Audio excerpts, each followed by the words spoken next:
Oh, you have it.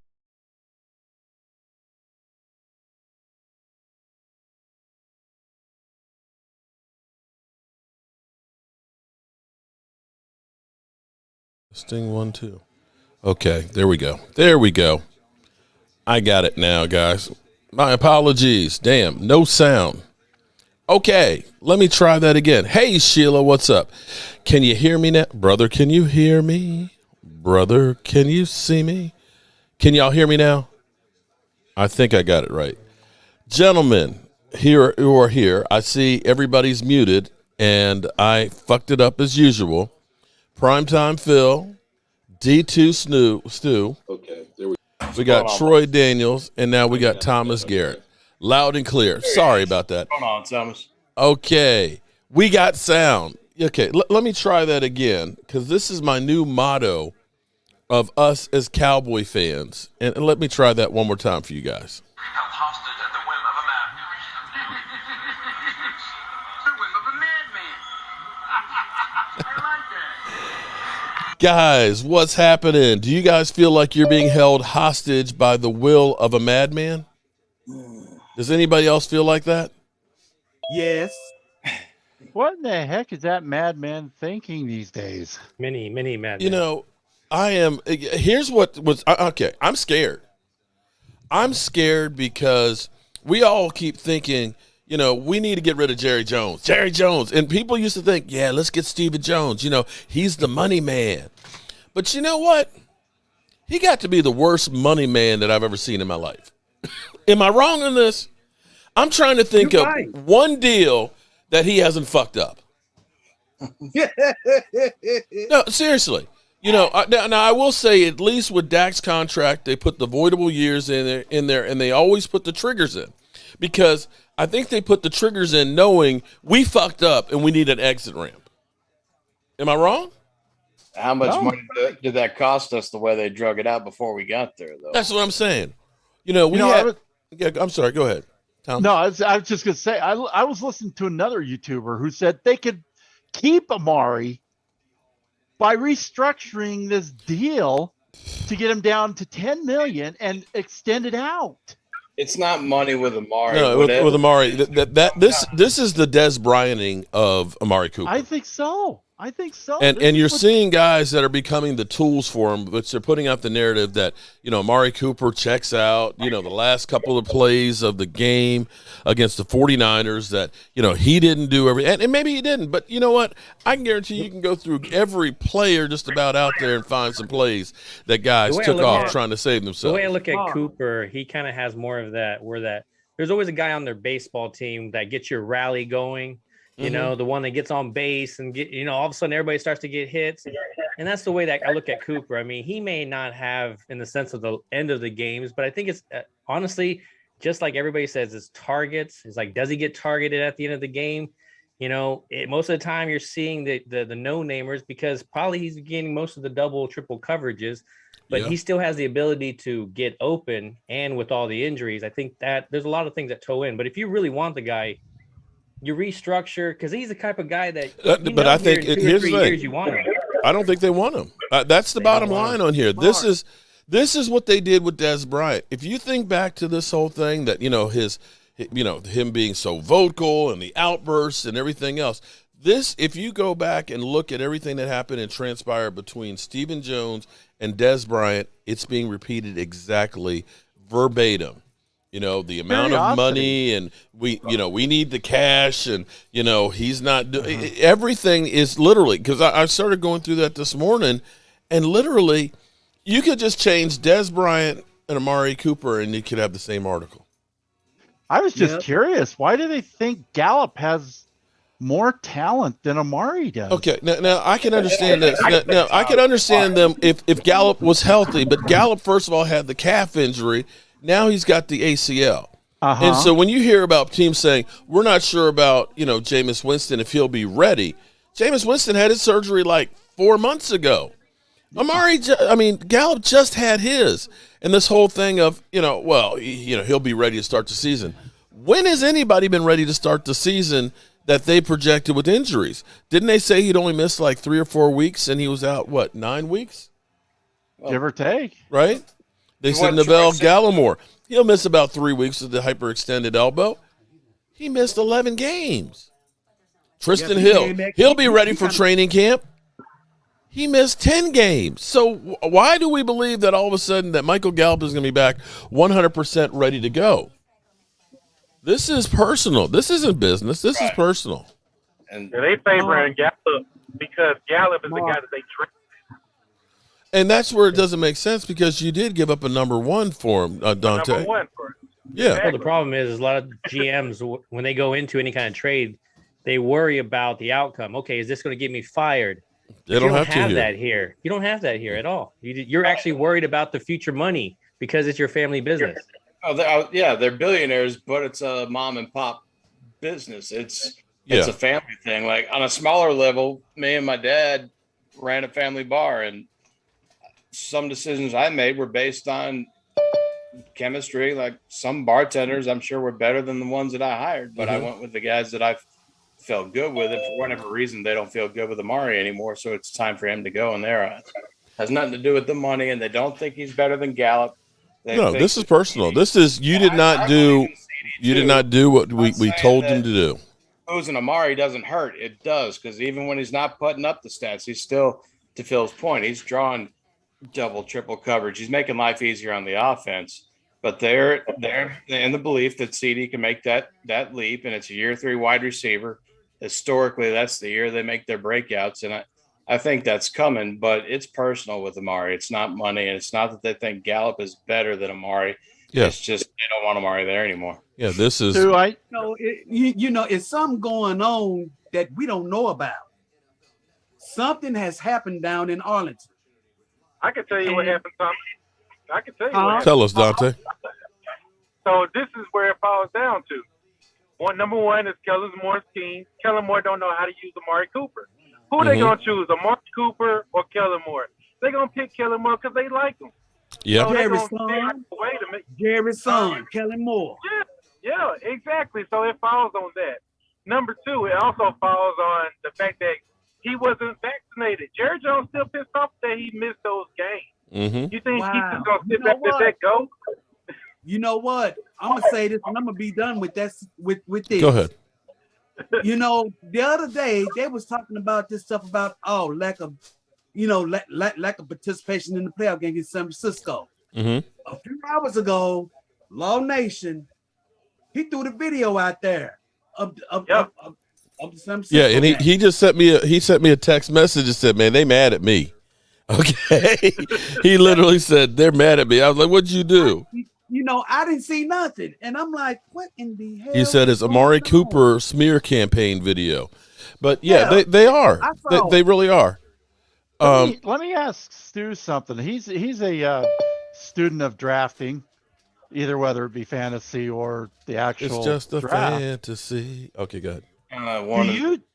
Do you see a receiver that they're targeting in the draft this year, Stu? Trucker's Targeting life. draft? No, it's a good wide receiver class. Fox Lombardi, Maybe they're going after Adams. Well, Josh and MV, and other guys where I look at drafting stuff. But it's a good wide receiver core. I know Mark wants Jordan Davis in the first, and if oh he's my there, God. I wouldn't be mad at it. But I think we're going Wide receiver. line. We always do because we always go sizzle over substance. It pisses me off. I'm Well, sorry. You might go they- line there too. Do you want to keep Dak upright, or do you want to fat? I want to. point him? Okay. For me, here's the problem with getting rid of Amari Cooper right now. You now made a need that you're going to have to fill. I'm sorry. I'm not sure CD is ready to be a number 1 wide receiver. I don't think that No. Michael Gallup is No. going to be ready Hell to start no. the season. Cedric Wilson's a nice receiver, but he benefited from Amari Cooper being there. So now you've got a garbage-ass play caller, okay? You got an aging running back, and you have a fucked-up offensive line. So that says, well, there's a lot of receivers out there. Let's draft a receiver. Well, guess what? That means there's another position that you can't deal with an issue of. You're going to develop, use another high-round pick on a fucking receiver again. And the problem is it's kind of like having a Ferrari and you've got nothing but dirt roads. If you don't have a road to drive the Ferrari on, it doesn't matter. It's not going to be able to do shit. And that's the problem. We got to fix the offensive line, and we can't give up 4.5 yards on the defensive front against the run. You can point to running the football and not stopping the run being the reasons why we lost. Am I wrong? Got to be the first 3 points. I think we need a campaign where it says "Fatties only." Thanks, Tom Downey. Thank you. Sides of the ball. I mean, seriously. Yes. That's the bottom line. And for Stephen Jones, this is what really annoys me, okay? Stephen Jones, we can't get players and all that because we'll mess up the future. We believe in our own free agents. When you go out there with those other free agents, you look at a guy who's, a good player and you're paying like he's a great player. You're looking like an average player and you're paying him like a good player. Well, dude, what are you doing with our free agents? You're paying, so-called good players great money, and then you're blaming them for not being the great player that you paid them as. And in the end, you keep looking at defensive ends, cornerbacks, wide receivers, these skill positions when you can't block nobody and you can't stop the run. And if we have to turn around and end up drafting a receiver when we'd be better off drafting a run stuffer or a linebacker or an offensive lineman, that's stupid. Who do you like up the middle in the draft, Mark? Have you had a chance to... I'm not the draft guy. Yesterday was the first day I watched the Combine and literally fell in love with Jordan Davis. I mean, to see a big man move like that, it's just like, I would love that. But he could be right there, because here's the thing. He could be right there, and the Cowboys would say, we don't need that. Because they had T.J. Watt. They had T.J. Watt there, and we said, we'll get Chaco Charlton because he's not what we look. He's not the link that we like. It's like everybody loves we took Tristan Hill instead of taking a guy like Warren Thornhill. We had all kinds of safeties that were there, but they don't believe in safeties. And they don't believe in one technique guys. They don't believe in stopping the middle. They haven't drafted a defensive lineman, interior defensive lineman, very high since what, Russell Maryland? Yeah, it's been a while. Yes, Thomas, what's up?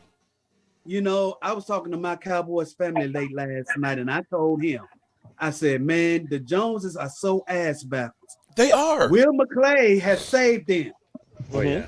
Oh, yeah. Will McClay has saved them. Yeah. If it weren't for Will McClay, we would be no comment. Without Will McClay, we'd be ass. You know where I'm going with this. We would be signing other people. I know where you're going. I know exactly where you're going with that, but I agree with you 100%.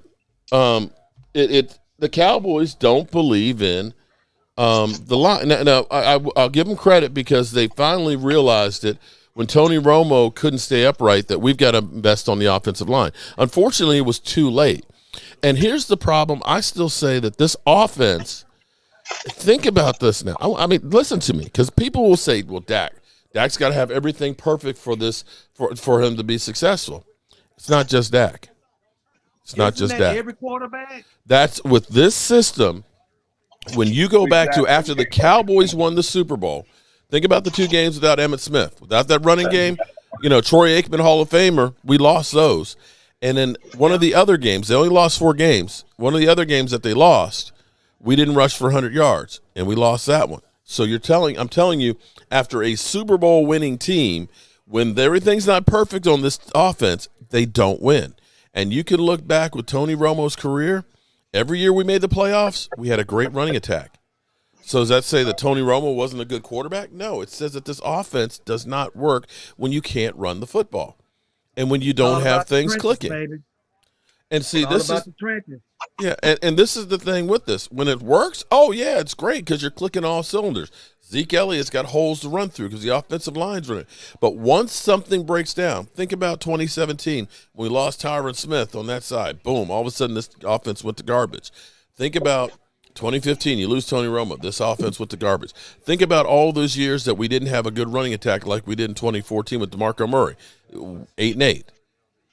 It's the flaw with this offense. Now, see, other teams can have faults because it's not about just beating the man in front of you. They have deception. They use motion. They end up going where the people aren't. They end up having different routes and disguise things. They move players around. We don't have that innovation with this offense and Kellen Moore. And, they had it in the beginning of the season, and then it went away. Well, no, they had it because Tyron Smith and the offensive line was playing great before La'el Collins came back and Tyron Smith got hurt, before Zeke Elliott got hurt. And they were able to just match up one-on-one and beat people. But the problem is that's not always going to be the case. But even when before we went to that slump on our offense, we were running jet sweeps and disguising shit, and then all of a sudden, when Lyle came back, Tyron got hurt. They moved Terrence Steele over there, and Terrence was not as good on the left side as he was on the right. Exactly. Now, was it because Connor Williams was beside him? Doing what was working. That's what pissed me off. Is we stopped doing what was making our offense explosive. Yeah, I was very disappointed that we didn't run any 12 personnel in that 49er game.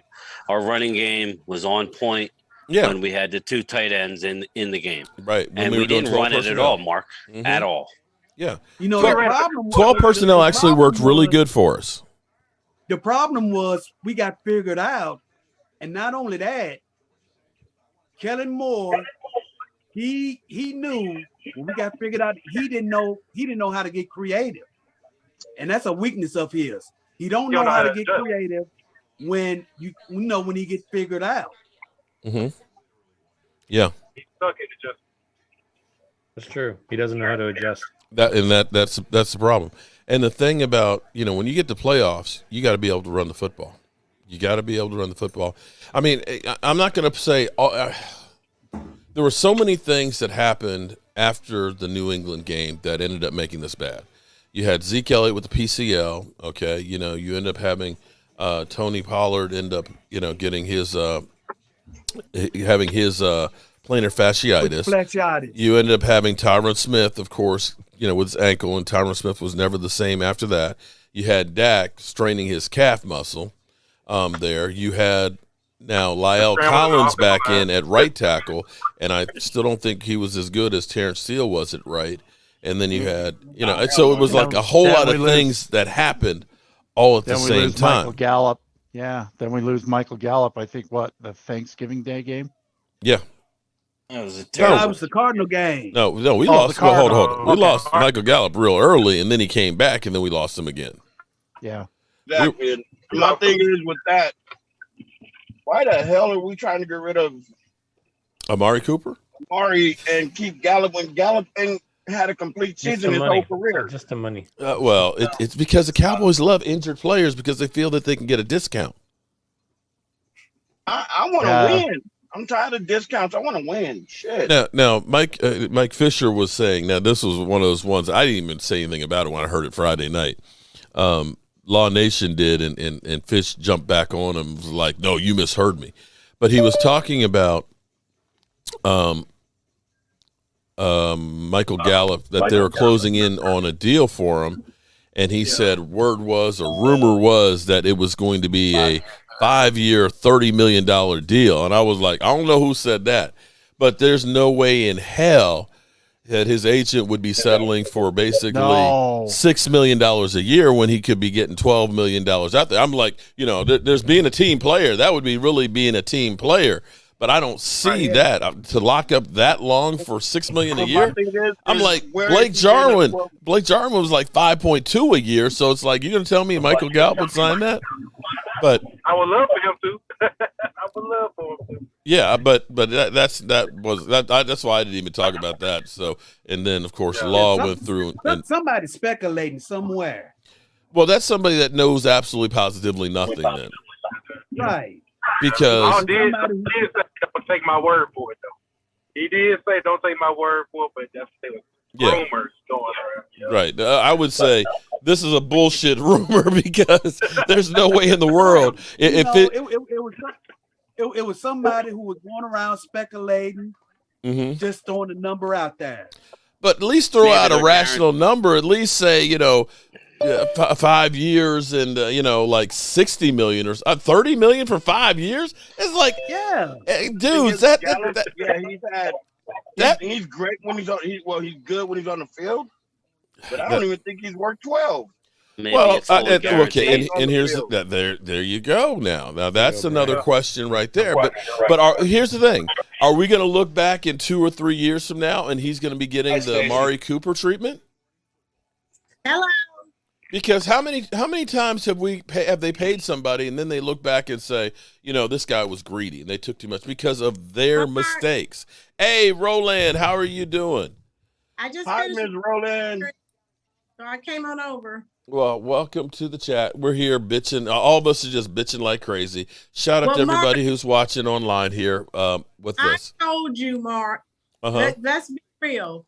This is all about, for one thing, you cannot tell billionaires and millionaires anything because they know it all. Right before the fall. That's why we haven't gotten anywhere. I'm just as mad as I don't know what, because I'm sick of them blowing smoke up our behinds like we don't know what they're doing. And why would you sign Dalton Schultz over an Amari Cooper? Give me a break. Because he toes the company line. Dalton Schultz needs to be a comp pick this year. If they step in with a franchise tag, I don't know what. Look, Mark, I'm with you, Dante. I'm just shaking my head. I'm looking at football and I'm going to go back to watching men's figure skating because I'm sick of them. Damn. Oh, goodness. Damn. Rolling, dropping fire. Yeah, well, Dak needs to step up and open his mouth. Dak needs to step up. Yeah, Amari's only 27 years old. We can redo his deal. Why make him the scapegoat? Like Mark said. Right, exactly. They're why do you do this to your players? That's not right. That's not how you win friends and influence people. Mm-hmm. That's not a way to run an organization. And I'm sick of it. Okay, even the Giants didn't do that to Odell Beckham Jr. No. Right? The Browns didn't do that to Odell Beckham Jr. The thing that concerns me, I don't even know that anybody did that to Antonio Brown. After all this stuff, you would think that Amari Cooper is worse than Antonio Brown. Did Dak talk to Jerry and Steven about keeping Amari, but they didn't listen? And if so, how much upset is Dak about that? He sure isn't voicing it. Blue virus. Okay. Well, hang on here for a second, guys. Hang on for 1 second here. Stuff out there. He handles his business fine. Hold on here. Anybody who is a channel member like Lola, Miss Hot Sauce, and Blue Virus, if you go to the community tab in there, if you're a channel member, you can join into the chat. The one thing I ask is let's try not to talk over each other. And if you got something in the background, turn it down so that way we don't get feedback and stuff. So shout out to everybody we got in here. We've got right now my man D2 Stu. Of course, Mark Holmes. Hey, we got Primetime Phil. We got Troy Daniels, Thomas Garrett, Brian Green, Trucker's Life. And you got to watch the stuff. I'm trying to find that truck. We got Roland's Review, also known as Stacy Schubert. Shake and bake in the back. I don't know what we got Dante Cole. I don't know where he's driving to, but he's driving someplace. And we have, of course, DM. I'm making a bacon cheeseburger meatloaf right now. Oh man, a nice meatloaf. I don't know why DMV we've got his logo up on here, and we've got no volume from him. I don't know if he's hiding. I mean, I can talk, but everybody else is saying everything. It just makes a lot of sense. So I mean, sometimes you just got to sit back and listen to the people. Hey, Mark, real quick, on Dak and him not speaking out in public about Amari. Yeah, Dak's smart enough to know that he has nothing to gain by doing that, except for dividing the team and making life worse. So he's not going to do that out front. He's going to talk behind the scenes if he has. And that's what bothers me is, did he do that? And if so, they didn't listen. So how does Dak feel about that? And we kind of know if that's the case, he's not feeling right about that. For all we know, maybe Dak doesn't want him more. I mean, I'm just saying. And that's true too. There might be something and it may be, that we don't know about. Yeah, there could be something there that we don't. And I'm not suggesting that there is, because his numbers when Amari is there are a lot better than when Amari's not. That's something we know about. Okay. Well, and I mean, you know, we just got to look at consistent behavior, though, Mark. I mean, we did the same thing to Dez. We did the same thing to T.O. They're going to do the same thing to CD in 3 years. It just is who they are. It's the MO. Yeah, it always is. And not to mention, they're not going to be big spenders in free agency. They never are. They never are. The last big ones we did in free agency was Brandon Carr and Greg Hardy. Yep. And this is what, you know what really just makes me sick? You know, you could get the benefit of the doubt when you say things like, you know, it's not the way to build a team through free agency. You can get the benefit of the doubt if you're Bill Belichick and you have success. But brother, you've been doing the value shopping forever. And what has it gotten us? Nothing. Yeah, the Rams would disagree, huh? Hypothetically. Okay, I'll tell you what it's gotten us. What's it's gotten us out of business, just like Radio Shack, Circuit City. That's what it's gotten us. Nothing but heartaches for 26 years. Heartaches. Okay, hypothetically. Let's just say hypothetically. 26 if the Cowboys had said, you know what, we're going to get a couple of free agents, right? Let's say he wasn't available, but let's say the Cowboys had gotten somebody like a Namakinsu to be on a run stuffer, right? Mm-hmm. Let's say back when Demario Davis was a free agent linebacker and they signed him, like I suggested, you know, a guy who hasn't missed a game, a guy who has like 120 tackles and about 6 sacks every year and an interception or two, instead of drafting Van Der Esch or Jalen Smith to be playing in the middle. And what if we had gotten a free agent offensive tackle or a center? What if we just had those 3 players and we were playing last year in the playoffs? I mean, this past season in the playoffs. Do you think we might have had a different result just from a couple of players? I dare say we're probably at the NFC Championship game. Thank you. That you're close enough. That you're close enough, just like the Rams were. We're close. We got to make sure. We'll go out and get an Odell. We'll go out there. We'll get a Von Miller just to give us a little extra oomph and experience in there. You know, we'll sell out and we'll try and get a Jalen Ramsey. And the thing that's funny about this is, here it is. We were $21 million over the cap. New Orleans was $75 million. They're still 45 over the cap, but they're talking about maybe trying to bring in, you know, a free agent quarterback in Jimmy Garoppolo. How is it that they're able to do that? How is it that the Rams are talking about trying to bring back Odell Beckham and Von Miller, and they're working on a new contract for Aaron Donald? They're more cap held than we are, but yet they're finding a way to spend. So how is it that we're only $13 million over, that we got to get rid of a receiver and can't spend money in free agency where the other teams are that are in worse shape?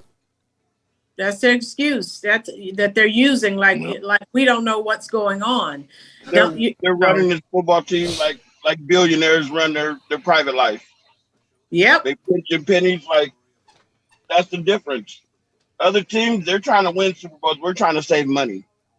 Right. And that's where it doesn't make any sense because, you know, the salary cap, they said the blow up year is 2024. That's when all the new money really kicks in. And they're going to have money more hand over fist than they thought, because currently the Sunday ticket is only about $1 billion is what they're making on the current contract. That contract has one more year this season on it. And right now, ESPN wants it, but they don't have the money that Amazon and Apple have. And they're talking about that $1 billion going to $7.5 billion. Wow. So $7.5 billion. So to give you an idea, the way the cap works is gross revenue. All the money that comes in is one big pile. 52 goes to the owners, 48 goes to the players. If you just take that $7.5 billion, which will kick in 2023, divide by 32, that's $235 million. Multiply by 0.48, that's $115 million for each team on the salary cap just for the Sunday ticket. So if you're a team in an organization, you look at this and say, by 2024, the salary cap's going to be over $300 million. All I need to do is buy some time. We can only hope that with Jerry getting a little bit older, Steven opens up the pocketbooks a little bit more. Nothing huge, but Steven has been the money guy. You don't understand. He's the guy right now who's making these contracts and things. Steven opens the pocketbooks a little bit more. He's not going to. He's the penny pitcher now. I didn't say huge contracts, just a little bit better than what we've been doing. Yeah. For some reason, Steven is locked in. If we would have signed Dak 2 years earlier, we'd be saving what, $16 million a year? Yep. If we would have signed DeMarcus Lawrence 2 years earlier, we would have saved another $7 or $8 million right there. Yeah, he's the one that's made all these bad contracts, then turns around and talks about, oh, well, you know, Dak's got to leave some money on the table for other people. You mean because you fucked up the other contracts? Because you paid, okay, you know, that part. The thing is, Dak would have left money on the table in the beginning, but you can't fuck somebody over 2 years in a row and then expect them to help you out. Yeah, that's right. Exactly. You're gonna pay me everything I'm worth at the end. Exactly. Exactly. I can't complain. Douglas, I mean, seriously. And the thing is, you know, Miss Jackie and other people, God bless them. When I started saying this about Tyrone Crawford, people were like, how dare you say that? Tyrone Crawford, he's a team captain. He does the dirty work. It's like, look, you know what? I don't want a tweener. If I want an offensive tackle, give me an offensive tackle. Okay? I don't want an offensive tackle that's 270, that's got an injury history. Give me a defensive tackle, a big nasty that can play defensive tackle. He was $9 million the last 2 years that he played. Hey, he had double hip surgery, and we still brought him back, and he played in about 4 games. So now you turn around and say, oh, well, Amari Cooper, a guy who played for 3 years and had over 3,000 yards catching and, 21 touchdowns. Oh, no, we lost because he didn't sell out every play. Well, and let's talk, too, about this nasty habit that the Cowboys have started that you constantly see now when it comes time to negotiate with players. Mm-hmm.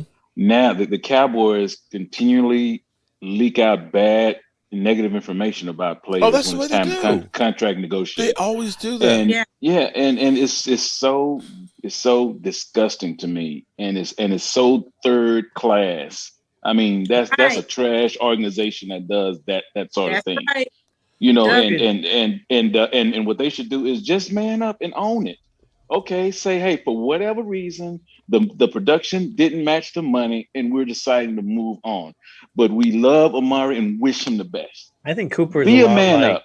And how about don't say nothing and just make the move, and then that's it. Yeah, how about that? All that lying and trying to fool us. And okay, I can support these guys because of letting Amari. No, we're not falling for it. Right. Just cut Amari or trade him or do whatever you're going to do. But don't. And that's it. Yeah. If he ends up blowing up wherever else, if he ends up making money somewhere else, don't mess his money up here. If you're done when with he plays us, he's going to blow up. Mm-hmm. Okay. Mark. Yes, ma'am. What about what I shared with you earlier about, remember initially when Cole Beasley left the organization? Oh, that's everybody that leaves it. Everybody that leaves the organization basically says, it's nice being here because the focus is actually on football. And Cole Beasley is like, they get the ball to who they want to get the ball to. But do you agree with that? I mean, because look at him, what's happening, now. Do you agree with that? Because everybody's not buying. It's kind of like Mean Girls. They got their cliques of people that they want to have to do stuff. CeeDee Lamb was the guy that they wanted to do stuff. And here's where I say that this thing has been brewing more than just the COVID shot. Okay? They ended up restructuring this past year. Tyron Smith, as old as he is and as injury prone as he is, Zach Martin, D-Law, and Lyle Collins. The easiest one you could have restructured last year was actually Amari Cooper, but they didn't touch that one. So they knew last year that he was on the short way out. Well, we kind of knew that coming into the year because of what you just said. Yeah. And here's the thing. As bad as we look, because this is of their own making, because what you have to understand is DeMarcus Lawrence deal was 5 years, $105 million. If they had never really touched the thing and messed around with it without restructuring, because they've restructured him, I think, twice or maybe even 3 times. The reason why it's 27, the reason why it's $27.5 million now is because you messed up on other contracts and you kept restructuring it. So now the money is even higher. Zeke Elliott's contract, it wasn't scheduled to be $18 million this year. It was because you've restructured it twice and kicked the money down here. So now the player, oh, well, look at Zeke Elliott. He's $18 million.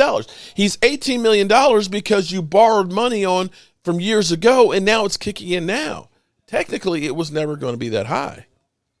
So that's their fault. That's their fault. But the problem is that you're not told that was your fault. Everybody just said, $18 million. How are you going to pay Zeke Elliott $18 million? You crazy. You overpaid him. Well, technically, you didn't. It was you having to steal money. That was the payday loan that they keep doing to try and make things out. And they're doing it with Dak already. You signed Dak, and immediately you restructured it. The first year, that's their fault. Okay, and here it is. The second year, you've restructured it again. So come next year, when his contract is like $45 million, is what you got to pay him. They're going to say, "See, Dak Prescott's greedy." When the actuality is, you paid Carson Wentz more money than what you paid Dak to leave. Hey, Mark. Yeah, I got to take this off course real quick. Okay, Trucker's Life. Trucker's Life. I got to know what you putting together back there. Oh, I'm making it looks good. A bacon cheeseburger meatloaf. Oh my gosh. Good gosh.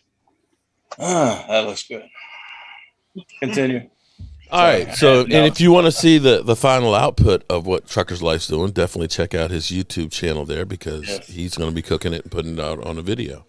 But so that's part of the problem with the Cowboys is, and I, everybody makes mistakes. Lord knows I make tons of them. I make mistakes all the time. But own up to your own mistakes.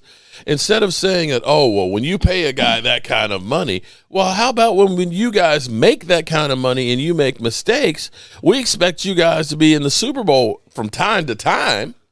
How about that? And I think the other element of that too. Yeah, and I think the other element of that too is, again, on the coaching staff, because when you look at putting players in position to win, instead of just running an offense that says, oh, well, if you double Amari, okay, we'll just go to these other guys the whole game. You can't do that. You gotta make a way. You can do that temporarily, but then you gotta adjust and make up some ways to get the ball into your hands of the best player. And one example I give everyone is that, okay, Jerry Rice is considered the greatest wide receiver of all time, right? Mm-hmm. In general, right? Yeah. So when you go back to some of that film where the Cowboys and 49ers were going head to head with each other during these games, I remember when we were locking down Jerry Rice. He could not get open because I think it was either Pup or Dion at that time. Yeah, covered him. It was a home game here in Dallas, and they they moved Jimmy Smith.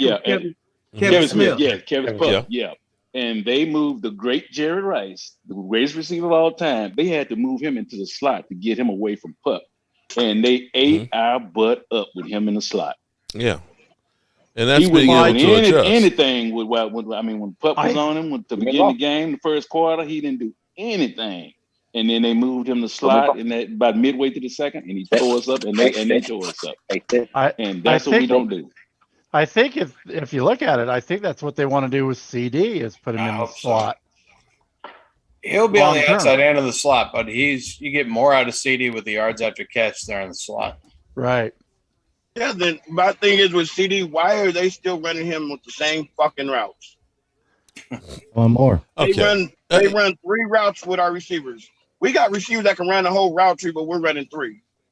Well, they have 3 receivers there, but none of them are the same, and then they're treating them the same. It's because it's that same stupid ass system that's been in place for 20 some odd years, or however long since Garrett left. It's the same stupid ass system. No matter if you add bells. Well, who did he learn it from? He learned it from Jason Garrett. I mean, he's not changing his shit. He learned he learned it from Jason Garrett and Scott Linehan. But Scott Linehan ran different offenses. He ran different routes. Here's my thing. Okay, everything that we've got has been from the Lions. Think about it.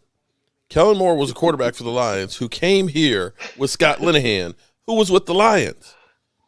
So the reality is, what has Kellen Moore learned other than from Jason Garrett and Scott Linehan? That's the experiences that he's drawing off of.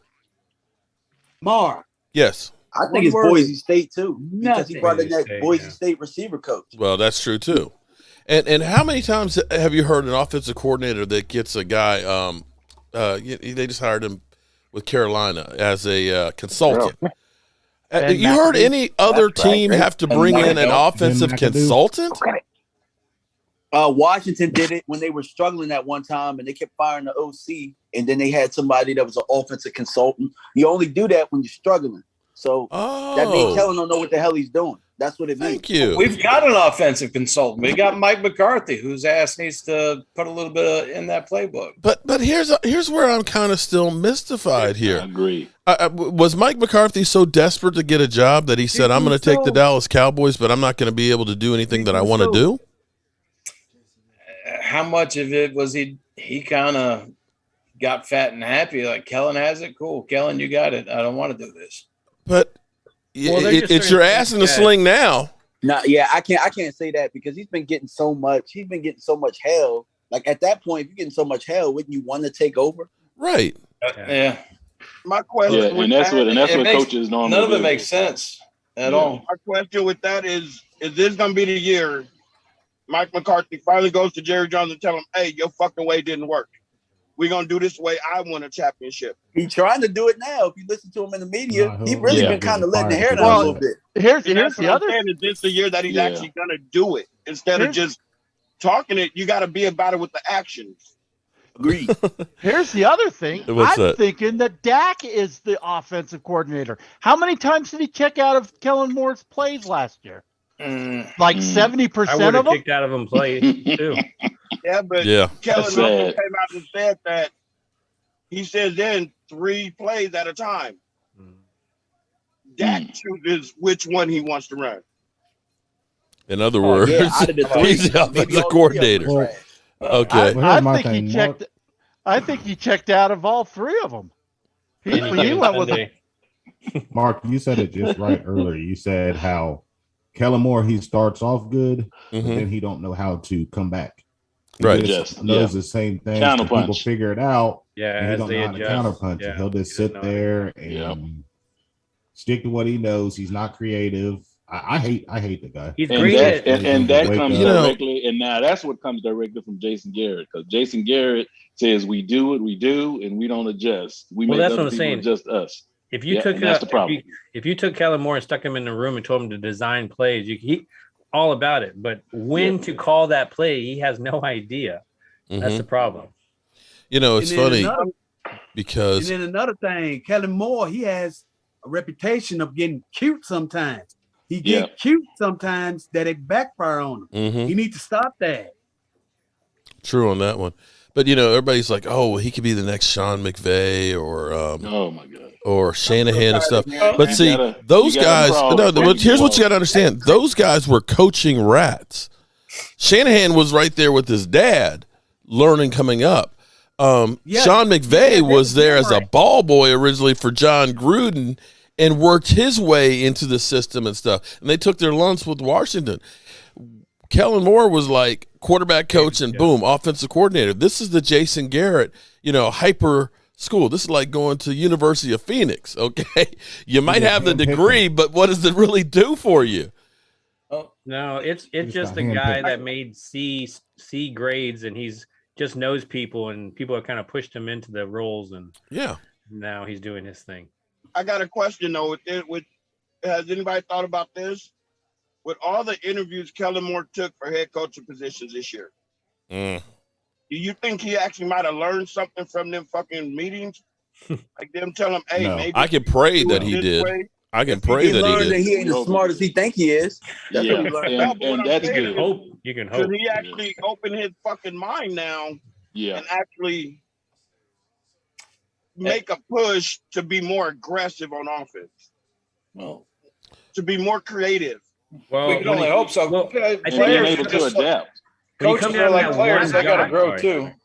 Kellen Moore can grow. We need a marriage between Moore and McCarthy this year. At the end of the day, that's they got to get on the same page. Yeah, and it seemed like Mike McCarthy basically pointed everything because you know when they asked, well, call plays, the installer calls the plays, and that's Kellen, and so it's like he deferred to him. But I'm sitting here thinking, okay, you're the guy with the pedigree who has at least won a Super Bowl. Why are you deferring to what Kellen Moore wants to do? And for me, I look at this offense and it's too long developing. And you need to start getting this stuff because the offensive line is not real good. You need to get the ball out your hands quicker. And I know, chicks dig the deep ball, okay? We know everybody loves the big pass and seeing CD and Amari, 40 yards downfield making the acrobatic catch. But the San Francisco 49ers lived on a short game, a dink and dunk system that literally kept them going, giving the guy the ball in space where he can make a move. Most of Jerry Rice's touchdowns weren't deep passes. Yeah, I was going to just say that. Most of them were passes he caught in the slot and took it to the house. Yeah, 49ers live on 5 to 9 yard passes. And so how come that inside slant was their bread and butter? Yep. That inside slant was their bread and butter. Right. And the other part of this thing is when you look at this offense, a team is known for something. You have to have something, like you're just saying, the bread and butter. Yeah. What's our bread and butter? This past year, what was the one thing that we could do great all the time? Defense. We know for putting linemen in the backfield and doing stupid stuff. Yeah. That's what we known for. Yeah. Yeah. Hey, Mark, I'm going to lost our identity on offense. We don't have one. Hey, Mark, I have to come back. I got to go out and start my grill. I'll be back. Okay, cool. All right, fire that up, man. Get it fired, man. I'm hungry. But, you have to have something that when shit gets bad, I can go to it, Yeah, the problem is their bread and butter. I have this type of bread. I have also this other type of bread. I got That's this the problem. one. I got butter over here, but you never put it all together. It's like...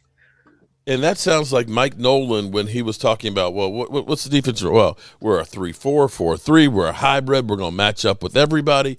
And you become the jack of all trades, but you don't master any. And you could say that with the Cowboys, that, when we got punched in the face, we couldn't run the football, And they could match up with you because you didn't really master anything that you could say, they can't stop this. You know what got me over the season was we put ourselves in so many 3rd and 10+ yard situations that just killed us. The penalties? The penalties killed us. The sacks killed us. We can't be putting ourselves in these 3rd and 10+ yards. Yeah. And expect big plays because how about 3rd and 20 some of those times? 3rd and 15. With the holdings. There was one play, though, that was a 3rd and 18 that I really loved that went to CD for a great first down. But what happened? Got called back because of holding. Yeah, holding. Exactly. And I remember that game, too. It was beautiful. It was beautifully set. CD right there. Bam. Boom. He went. I think he went for over 30-something yards on the play. Yes. Wow. Yep. I remember that. I remember that play, and I remember that game. That could have led to a touchdown drive. I remember it. Now, anybody else? Let me ask you: is anybody else concerned about Jerry Jones rolling? Because we were told how many days ago was it? Thursday. We were told that he has a minor medical issue. Every time we're told something is minor, it turns out it was actually a major. They never tell us the truth. So I'm thinking it's more than what they're saying. Steven's a pain in his ass, too. Not to mention, he wasn't even at the Combine this week. Well, he's not. But we were told that he has a minor issue and he's working on something with Roger Goodell. Excuse me. That's bull jiggity. If he's working, here's what I'm hoping it is. I'm hoping that he's writing a big fat check to Roger Goodell to say, call off the official Wolves. Yes. Okay. If Jerry is working on something with Roger, I hope it's that he's burying the hatchet and making amends, and he's taking him to the best restaurants and strip clubs and everything else, and making him his best buddy, just like Robert Kraft has him, because we need to get that guy off our back. That's right. Ain't got to worry about COVID anymore. So what? He ain't got to worry about it. Could be. Mike says that it could be that they're working on getting the games in Mexico. So I don't know, but to me, Jerry Jones being that's the classic Jerry Jones. Mm-hmm. He should be as a GM. He should be at the combine and not giving a rat's about some game in Mexico. But he sits up there and puts a fraudulent side to everyone saying, "Oh yeah, I'm a GM." Well, Jerry, if he really committed to being a GM, I have no doubt that he's not a dumb guy. I have no doubt he could be a good GM. But you can't tell me other GMs are working 80, 90 hours a week trying to do their job, and you think you can be Mr. Finance guy and GM. Hey, come on now. Hey, I love weed. Put the weed down. And you're not fooling me. Hold it. I love weed. Put the weed down, buddy. Gary can have whatever title he wants. GM. I love weed. Said, is that Tony Romo next to Mark? That's primetime Phil, man. I love weed. You love weed too damn much. That ain't Tony Romo. Come on, man. Hold on here. Now. Hold up. Damn, Gina, you're in the chat. What's up? Okay, so gotta love how Aikman jumping Fox for something else. But I'm kind of thinking that there's something a little more going on here with Jerry than just a minor. I mean, minor is a toothache. Maybe he's got a mild thing of COVID or something. Just don't want to put that out there. I don't know. Yeah, tell us, but it always slips out eventually. Yeah, it could be. I hope that, and Mark, I hope that he saw whatever Jerry's going through. I hope that he can see St. Peter's at the Heaven's Gate, and I hope he comes out of it and says, hey, we're going all in so we can win because my time is growing short. You would think that, but Amen. Doesn't seem to be the case. You know what, Mark? What's up? I'm gonna say this, and I told a church member in church today. Mm-hmm. Amen. I told her, I said, wherever Amari Cooper go, I'm gonna cheer for him. But I'm gonna say this: Amari Cooper is going to lead Jerry to his grave. I'm gonna tell you that right now. You know what they say? The ones that the quiet ones, you better not deal with them because those are the ones that will get you in the long run. Mm-hmm. I thought it was gonna be Jimmy. It's gonna be Amari. But you know what, Mark? What's that? I feel bad because the way things went this season, I thought that Jerry had turned the corner so far as, the statements you made about the football gods. And, you have to do things right so that the universe, can work in your favor. Karma. And, the way that, if you guys look at this, we all hear the old folks say, you cut your nose off to spite your face. That's what they're doing with Amari Cooper. That's what they've done with the other players. You keep sullying and denigrating their names, and then you expect good things. When you release bad things out into the universe, I don't care if you believe in God or not. That's what you get back. It's a boomerang effect. It's cause and effect relationships, guys. Yep. And you cannot expect to be successful, and this is what you're doing. That's not how it works. Whether you believe in God or not, it's the universe. Whatever you release comes back. Why do you think all the crazy stuff happens to us? We never do things right. Yep. Yeah, and the arrogance of it, to me, where you always hear, that's not how you build a team and so on. And it's like, what do you know about building a team? Nothing. What is it that you know about building a team? I don't. You don't have a track record. And the only job I know that they say he has an engineering degree, but as far as I know, only thing you've done is you've worked for your dad. Yeah. So the only thing you know is doing the same stuff that your dad's doing.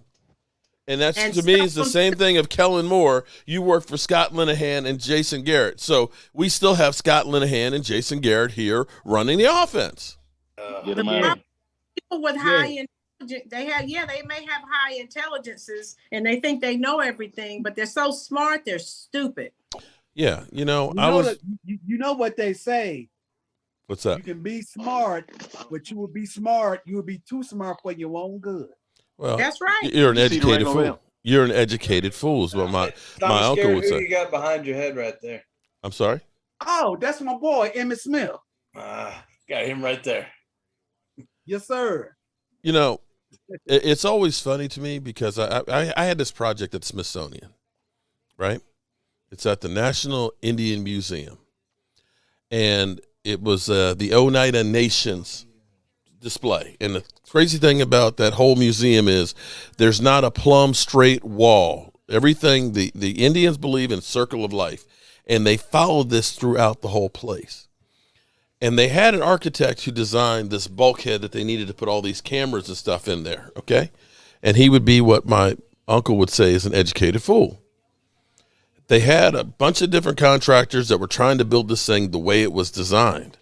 And the company I worked for, they were like, they can't figure this thing out. It's like, we need to come up with a solution because we were a solution-based company. And they had me at the meeting. So you got all the people from the Smithsonian, this architect from New York that's making buku money and everything else, and this project that they've been trying to design for 7 years. And, you know, he's saying, well, we got to do this, this, and this. And I looked at it and I said, the way you got that design, you can't build it. It's impossible. And he's like, you don't know what you're talking about. I mean, because I'm just a carpenter, okay? I didn't graduate college. I'm just a carpenter. But I told him, look, this won't work, that won't work, that won't work. The way you do it is boom, boom, boom, boom. He said, okay. He went back and drew it up. Before I got the plans back to him, I'd already built it. And so it's people that are educated. Sometimes you don't have street smarts or understand how things work in the real world. You can be an architect and you come up with these great designs, but implementing it is another thing. And that's where you have these guys, you know, Jason Garrett, oh, man, you know, I'm a Princeton graduate. But you don't know shit about the basics of what it takes to win. And this is Stephen Jones. Oh, well, you know, that's not how you build a team. How would you know? Have you tried it? Have you tried it? Or are you just assuming that that's not the way? Because, like I said, you put 3 free agents that are decent free agents on that team last year, a run stopper, a linebacker, and an offensive lineman, that team's in the Super Bowl. No ifs, ands, or buts about it. But you're too damn cheap and fucking up contracts so much that now you're saying, oh, well, we don't have money to do that because you messed it up. Right, Mark. Mark, do you think what I mentioned to you earlier, we as the fans need to take a stand. It don't matter. We need to protest or do something, let them know about how we feel. Listen. It doesn't matter. We can all not go. But here's the reality. All that television money, all the people are going to watch. The Cowboys are still going to get all that money. And they got more money with Dallas than they can know what to do with. I mean, you really think that if they lost $10, $15 million, if we could get that many people to stop watching, that would actually hurt the Cowboys? I don't know. It's too big. My couple of jerseys and glasses ain't gonna hurt Jerry Jones. Huh? My few jerseys and your few jerseys, and that ain't gonna hurt them at all. That's not gonna change them any. No, because they're probably gain more money. They know. They know that the team is not a better team by releasing Amari Cooper. Thank you. Okay, they know that, and they don't give a rat's ass. No. So if they don't care about winning there, do you think they really care about you? No. They'll give us this thing, well, our fans deserve for us to be better. Then what are you doing about it then?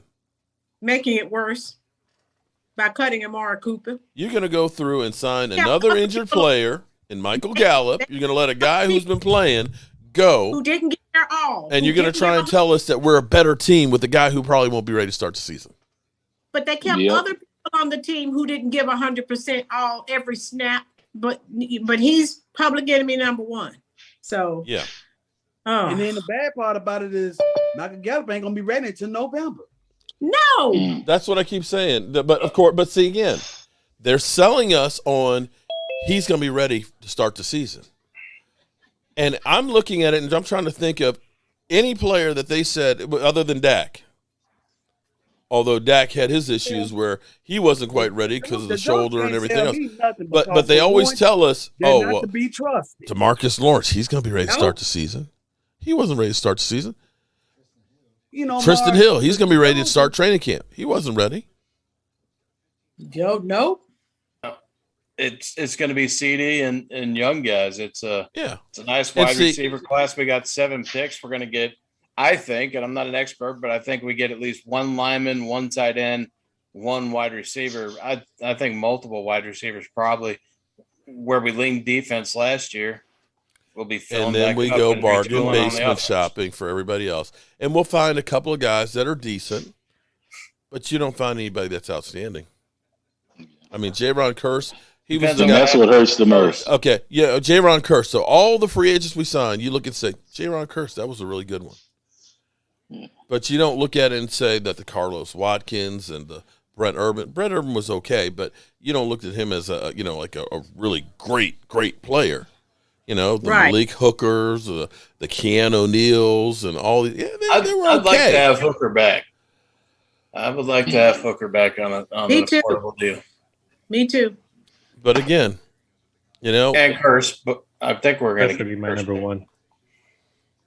But at the end of the day, though, if you don't put your great players in position to win, and that's back to the OC, then what does it really matter? We had everything. I still think we had everything we needed. It's not like, hey, when you saw the Rams and the Bengals play each other, neither of those guys could run. The Rams just running, they just gave up on the running game. So it's not like you're always going to be able to impose your will in all phases of the game on every opponent. Yeah. But they eked out and did what they needed to do in crunch time and say, we found a way to get Cooper Kupp, our best player on offense. We found a way to get him the ball at crunch time. And we continue to fail to do that. Yeah. Everybody knew it was going to Kupp too, but they still got couldn't stop. Whereas, found ways to get it to him. We're upset about Amari leaving. We never did that with Amari. Yep. You know what? That came back to me saying earlier, when Kellen Moore got figured out, he wasn't creative. But the Rams were creative. Mm-hmm. They were creative. And guess what? That led to them winning that second Lombardi. But we couldn't be creative. See where I'm going with this? Yep. We're just exactly. In spite of Mark, the video that you released earlier, where you said that kind of looks like they're trying to set Mike McCarthy up for failure. Mm-hmm. We're going to have to do like we did when we had Barry Switzer. As Michael Irvin said, Troy Aikman said, we won in spite of him. Yes, that's just what we are. You get like players like the Lion. You come out there dogging it, not giving your all, and he's probably going to get in your face. We need some more players like that. Right. And here's what this is what's I'm going to play something, okay? I'm going to play this for a couple of reasons. But this is last year, okay? Stephen Jones says you don't build a team with free agents, right? That you basically build a draft. And I agree that you must build well in the draft. And you supplement with trades and free agents. Listen to this real quick here, guys. You're up, and then James Harris. Jimmy Johnson, let me first say congratulations on getting into the Hall of Fame. Watching that live on television, that raw emotion was just beautiful. I have so many questions for you. I think about the only way I could get them in is to get a cooler of beer and head out and go fishing with you. But leaving the University of Miami and coming to the Dallas Cowboys, and at that time they were basically broke, busted, and thoroughly disgusting to watch. Having gone from the pinnacle down to the depths, what was that like? And the second part of this question would be, played football at JMU with Charles Haley, and knowing the character that he is and all the personalities that you had with the Cowboys, how were you able to mold them and keep them focused on the grand prize, which was winning?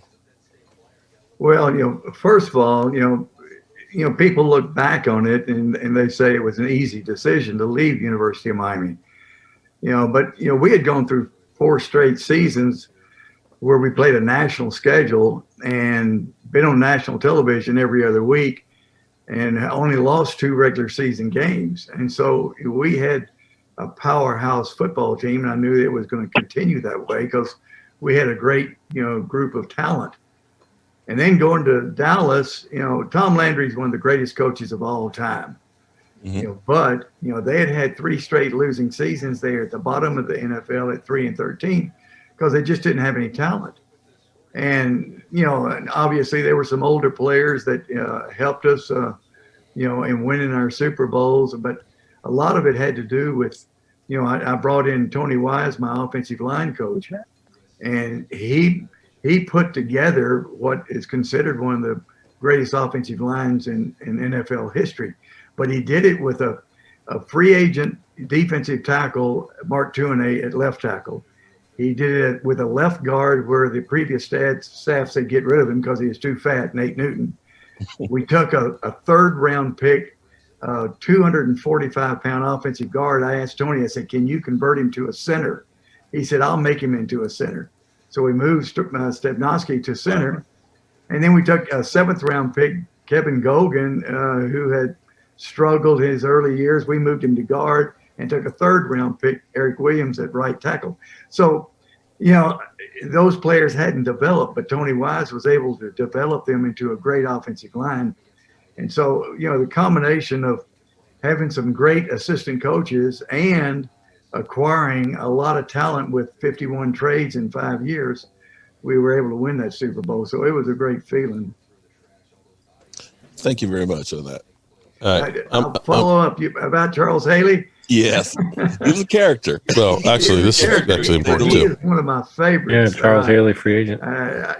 Charles and I developed a great relationship after a few rocky roads there early in his career at Dallas. We had a couple of run-ins, but we really got together. Really, he came into my office after I had berated him a couple of times at one of the ball games, and he said, "Coach," he said, "if you will just get on to me one-on-one in your office," he said, "I'll do anything in the world for you. I love playing for you." He said, "but just don't embarrass me in front of the other players." And I said, Charles, I may not always be able to do that, but I'll try. But from that time forward, we had a great relationship, and he was a big part of us winning Super Bowls. Thank you very much. And how about them Cowboys? I should have trademarked that. James Harris. Okay, so everything that you got right there, what did he say? We brought talent in from trades, and of course, they got Charles and Dion. So when you hear Stephen Jones say, oh, well, you don't build a team through free agency, this guy did, between trades, free agents, and good coaching. As he put it, I had great assistant coaches that took a defensive tackle and made him an offensive lineman. A guy, Nate Newton, who was too fat for Washington and made him a great guard. Took a 6th-round pick in Kevin Gogan and made him a great, player. So all these things that we hear that Jimmy Johnson did, how many of those things do you see us doing here in Dallas? We're scared to go out and get some talent and bring it in. Don't forget, he also had some great draft picks that he took. Well, with those. Hold on. With those. No, we've had. Hold on. You can't say we haven't had some great draft picks. You got to look and say that Zeke was when we got him. I mean, he's just now gotten old. You got to say Dak was. You got to look at CD and say that was a really good pick. You got to look at Micah Parsons that's in there. You got to look at Diggs. We've had some really good picks in there. Where we're failing is although I will say that Terrence Steele might be the next guy we look back later on and say like Nate Newton, undrafted free agent who I think is going to be a great player. But for the most part, we don't have any innovation, and we're not that great of evaluating the talent. Now, Dan Quinn is more of that kind of guy, but I don't know that you have that right now on the offense, especially on the offensive line. I'm sorry. Theben is not a great offensive line coach. He's not. I see Tyler Badish too high all the time. It's like you got to understand in the lines, whether you're offensive, defensive line, the low man wins. And he's always up here playing these titty games. And that's why he gets rocked back into Dak Prescott's lap. And that goes straight to coaching. The penalties. Yeah, and I really think it's like you said, Mark, that to elaborate on that point, when he was scouted coming out, strength was what he was known for. Is right. Once he got his hands on you, he clamped down and you didn't move. Mm-hmm. And he's playing much higher with no leverage, and that's clearly coaching. Coaching. He is a better player than what he's shown, but he's regressed because of lack of proper coaching. Yeah. And I'd like to see Mark Colombo come back. I would love to. Colombo when we had the chance. Well, see, Marco Colombo turned it around after we had, God, I can't remember, Mr. Ketchup Bottle from Cincinnati, because he fucked up the offensive line. And then Marco Colombo had gotten it turned back around, and then we decided we're not going to retain Marco Colombo. But I'm wondering if Joe Phoeben is, another one of Mike McCarthy's cronies that got a job because he's a friend. He's not an offensive line coach.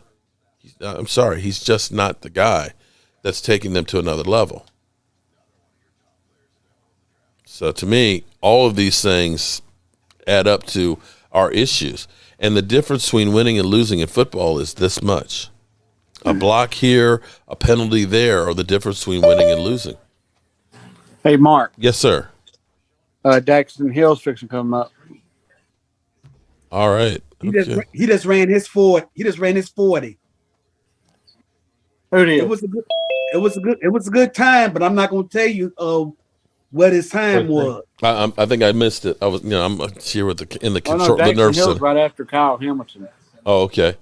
Market panel, it's about coaching. We have several rosters good enough to win Super Bowls. Griff, I agree with you on that. Stafford, 13 years to win a playoff game and 15-75 record against winning teams. First pick in the 2009 draft, and Dak can't win one. Okay, laugh out. Oh, shut up, Pete. Pete. Yeah, you know what I'm saying? Like, real hate, man, that's like an art form, man. That's the wrong one. I don't remember asking you a goddamn thing. Shut the fuck up, Pete. Looks like Philadelphia's on one too. Well, he's always on some shit there, he's always on some shit. Oh yeah, I gotta cut out of here, y'all. What do you mean you gotta cut out of here? I gotta go walk the pup. No, Stu heard Philadelphia's name and he was like, I gotta get out of here. Okay, all right, Stu, I'm gonna let you out right now because we got Trucker's Light back. He's got the grill already hot because I'm hungry. He kind of made me hungry looking at that. I can't lie. Yeah, I can't wait to check that out. Y'all have a great afternoon and a good week. We'll see you next time. All right, Sunday. Stu, take care. Yeah, but no, I hope you guys enjoy. I've actually really enjoyed this conversation. I feel like this has helped to get some stuff off my chest. Some of this emotion. Yeah, definitely therapy for all of us, that are just kind of like, this shit just ain't gonna get no better. You know how embarrassing it is to be walking around with this on your hand when we run our team the way we do? Yeah. It's Mark, sad. I'm telling you, I think we're both running out of time before we see it. 4-4. Well, that's why listen, I'm trying to get back in better shape because I feel like I've got to live a long time to be able to see them. So I can't cut it short, man. I want to see them win a Super Bowl one more time, but you've got Jerry passing the torch to Steven, and it might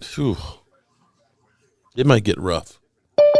But I almost feel like we are redshirting the season. And unfortunately, recent history of the last 20 years is we make the playoffs, we don't the next year. I feel like we've been redshirting for the last 20 years. Yep. Yeah, I mean, it is. The Eagles will probably win the division next year or something like that because, nobody repeats. And I can't see much that we've done thus far. It's still early, though. It's still early. Maybe they're just baffling us with bullshit and, all of a sudden – they go in free agency and they go crazy and they bring in some players. Maybe that they'll have an awakening and that they're just trying to, play with our emotions. I think Philly's in the same boat that we are. They're just trying to find a way to get under that cap. But see, at least here's the thing, though, for them. It's bullshit. Yeah, but they've got all those draft picks. They can plug holes with young people. Yeah, but the thing is, Wackadelphia don't know how to draft. Well, I'd actually like to see him try and draft a wide receiver again because they always fuck that up. Okay, and the cap's just a big excuse for those who want to use it. Hey, Mark, does that mean we're gonna get to see Philly 500 blow off again if they draft another wide receiver this year? Probably. Probably. Yeah. Right now, they're gonna draft another receiver. I was say they got three. Without a doubt. They got three picks in the first. They can do whatever they want.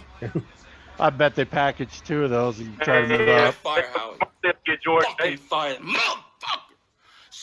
Get Jordan Davis and pair him with Fletcher Cox. That's pricey. What an idiot!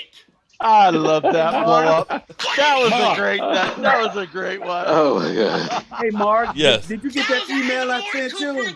I probably did. I'm having a brain fart right now, but Man, I didn't know Philly 500. He had some outbursts dating back from 2016. I fired his ass. I fired his ass. I mean, Howie's got to be stupid. What are you doing? You just let Dallas take him. Oh, You Philly. don't want Justin Jefferson. He's ass. Oh, Philly. Oh, Hey, well, whenever I'm feeling down, that's exactly what. Yeah. Thank you. Because All right. whenever I'm feeling down or if I'm bored or something, I go straight to them videos. All right. So now that we've killed the Cowboys for an hour and a half, do we have some reason to be hopeful? No. Damn, good bro. draft. This is a good draft coming up. Hey, Mark. Let's wait and see what happens. Get with to the me draft. after March 20th. Well, you know what? I got a question about the draft. Go ahead. What's the question, my man? What would you think if we picked up another dominant linebacker to pair with Michael Parsons and Jabril Cox? I'd be excited. I'd be excited about that, but I'd be even more excited if we got a big run stuffer. Yeah, Jordan Davis. Jordan Davis ain't gonna last for 24. Yeah, he's not going to last, and I think that's it. I mean, other than getting stuff in the second or third. No, there's still some other guys out there. Okay, Travis there are Jones, guys there are out there other that are guys, better everybody than knows what we have that would be an improvement. Because, see, here in my mind, okay, if it's up to me, I'm looking at this, and I'm really saying that I want Micah to be on the outside because you can see the speed that is now out here these days with these young guys. We got more speed in all phases of the game right now more than ever. If I can get that speed outside with Micah, if I can get Gallimore to be, to finally get past that injury and take a step, and if I can get a big run stopper in the middle that can just hold the ground or push the pocket, it doesn't necessarily matter who's the defensive end on the other side is, whether that's Randy Gregory or another young guy or Dorrance Armstrong or whatever. You'd rather have Randy if you can get him. Guy in this draft that does that, But if you can get that defensive front right there stout to stop the run and get that push, that's going to make Micah that much more effective because you can't concentrate just on him on the outside. And that's where I'm actually saying maybe they need to look at a free agent linebacker, not a bargain basement guy, not, a $2 million guy, a real middle linebacker. There's going to be some guys that are cut that are good ones. You need to trade for somebody that already has a contract because they're bad at contracts. Well, agree. Hey, Mark. Yeah. I don't agree. I like Michael Parsons playing linebacker. No, bro. I like him at linebacker because I think that at linebacker he can see more and he can impact more. I'm saying Lawrence Taylor-esque. I'm telling you, if you get the line over there and have him as the wild card on the outside, I'm sorry, you're going to blow teams up. Quarterbacks will not be able – because here's the thing. The offensive tackles cannot keep up with him. They cannot keep up with him. If that quarterback can't step up, he's going to be swatting that ball. He's going to be taking down sacks left and right. And I'm telling 24 if you got three guys sitting there. I'm telling you, he could get 20 sacks in a season. Yeah. I'm telling you, he could do that. I like him being there. And that would be more effective than him being a middle linebacker. But the thing is, him being DN, okay, for instance, that game, I forgot what team we were playing, where he carried a 4-4 receiver up the sideline.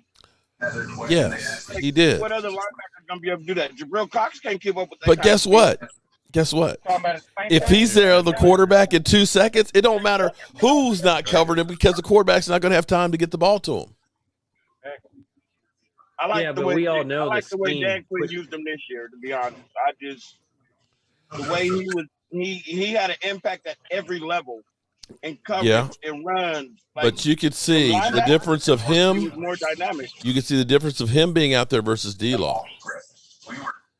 The 4 games before D-Law came back, he had 6 sacks. After D-Law came back, we had 3 between the two of them.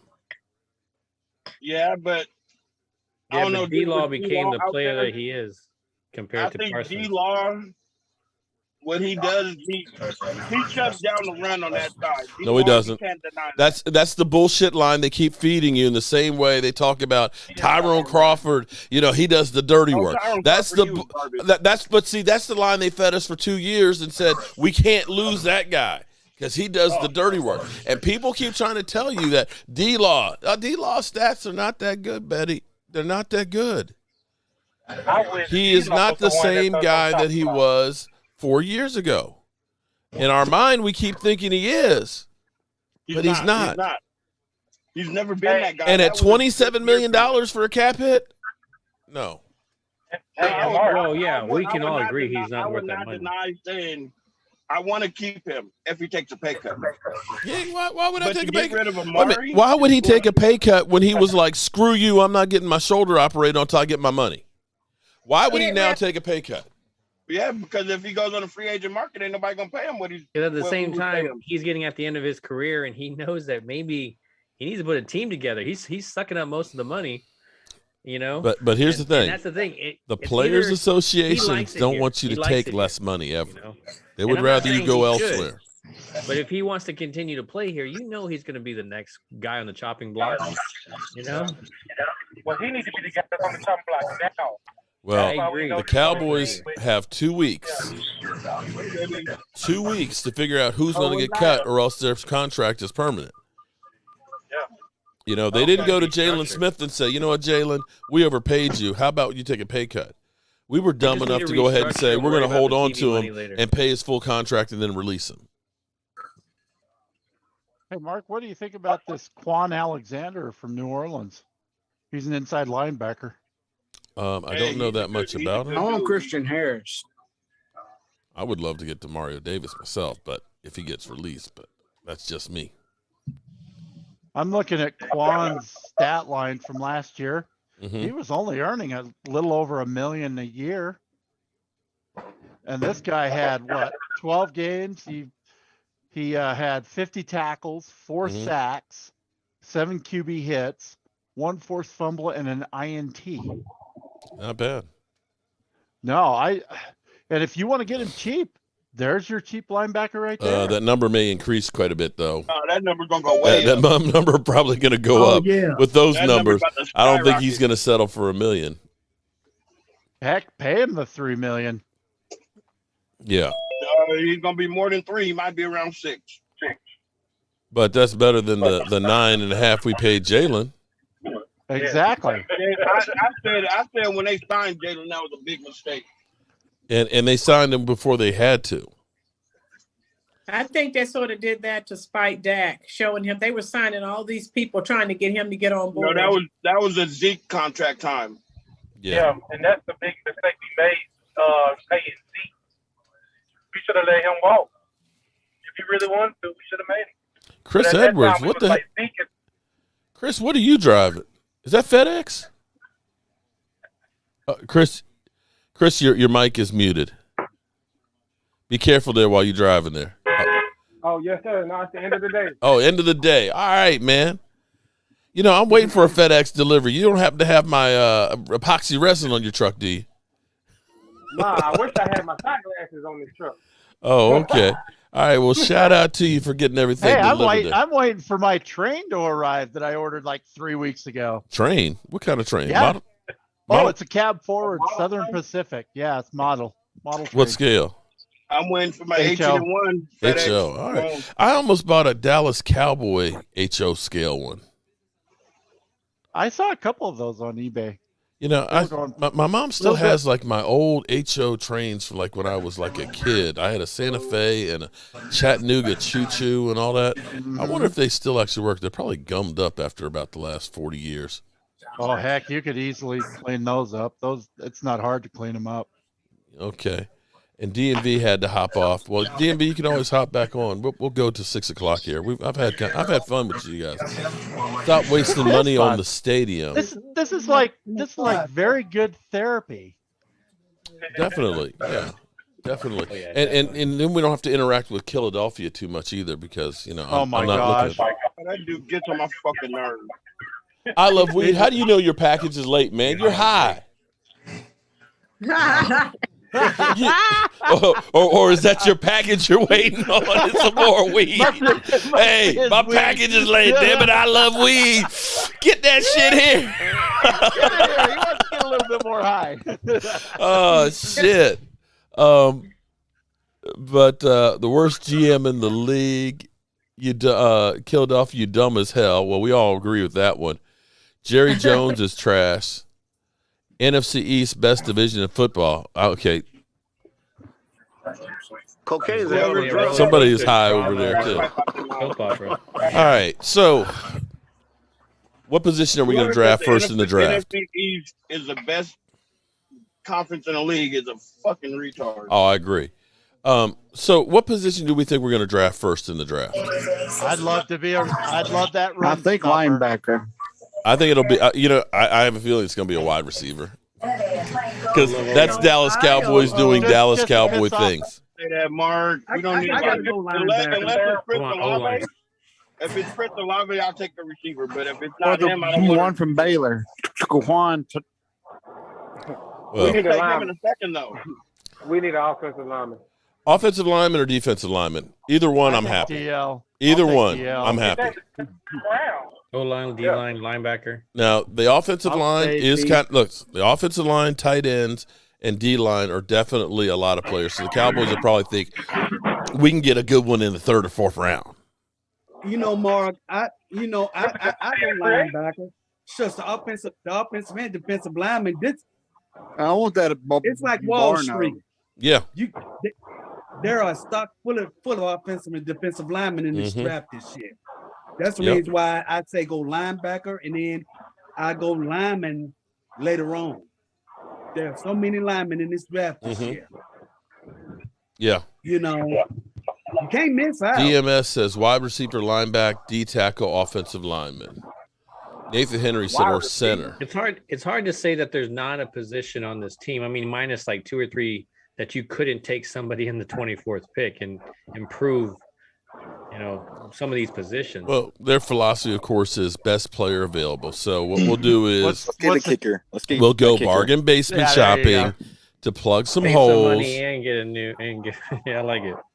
Guys like me will sell you on how good of this is a great free agent signing and how this helps, and we'll go through and we'll toe the line for the Cowboys and get excited about a Keanu O'Neal, and such. And what's then the chance? I was gonna say, what's the chances they trade up or down out of 24? For me, actually looking at the depth on the lines, this might not be a bad draft to move back. You can get an extra second round pick in there, or a third round. The only way I would move up is if, like I said, if it's for Chris Olave. If we get rid of Amari, get Chris Olave. I would say, if you're packaging Amari with a pick, but he's not going to last that long. No. But what I'm saying is, Chris Olave. Well, but here's the problem, though. Hold up. From, if you hold on to Amari that long, you could be left holding the bag because his contract is going to be fully guaranteed on the 21st. So he's going to be gone before the 21st. You have to either cut him or something, or else you could actually have him on. And at this point, to me, there's no way that you can bring him back with all that's happened. Restructure. But the thing is, right now, you can still trade him for that pick. You can try, but if I'm a team and know that you're interested in it's already been told that you'll either cut him if you can't trade him. How often does somebody actually get traded? Most times people just wait for you to cut them. But then is it a person that people really want to pick up too? Because then there's going to be a bidding war for him. You want to be guaranteed to get him, or do you want a chance at getting him? Yeah, exactly. You know what? That's a lot of teams that you be paying for. How many times we had players like D Ware and we said, "Oh, let's trade him," or Tony Romo. Well, by the time they want to trade him, it's like 2 weeks. It's like instead of going, hey, 6 months, hey, we're looking for somebody to trade. They're like a week. It's just that's not anything, Yeah, they should have tried to find those trade partners like as soon as the season ended. As soon as their season ended, yeah. Yeah, I don't see somebody stepping, but at this point, if you get anything, it's better than just cut you.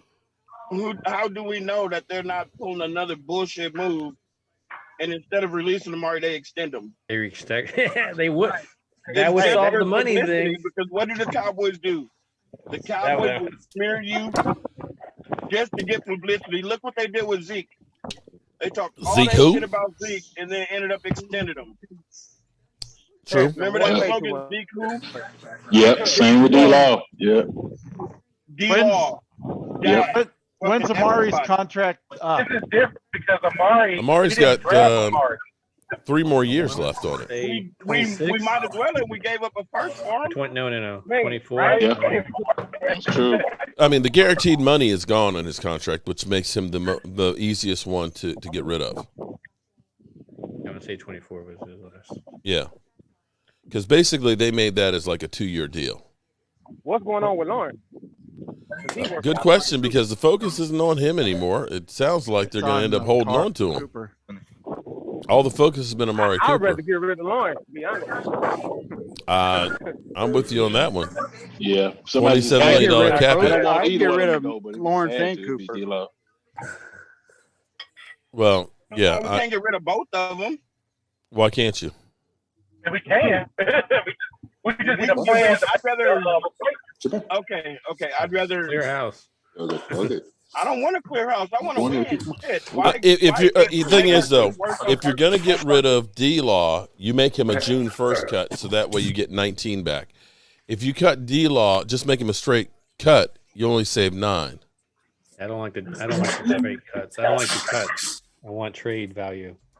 But nobody's taking that to contract. Well, no. I mean, I'm not saying in the sense of being able to get one. I'm talking about in the sense of D-Law. If you're gonna, later on, but nobody's gonna pay the 27. No. You're gonna have to eat some of that contract to do that. So we're gonna eat it anyways. I think they need to. See, D-Law. Hey, Mark. If you make him, if you cut him right now, you're only going to save $8 million. Okay, so and you still have $19 million that you're eating. If you make him a post June 1st cut, you can't use the money till after June. But then you are getting $19 million back, and you're only taking an $8 million cap hit.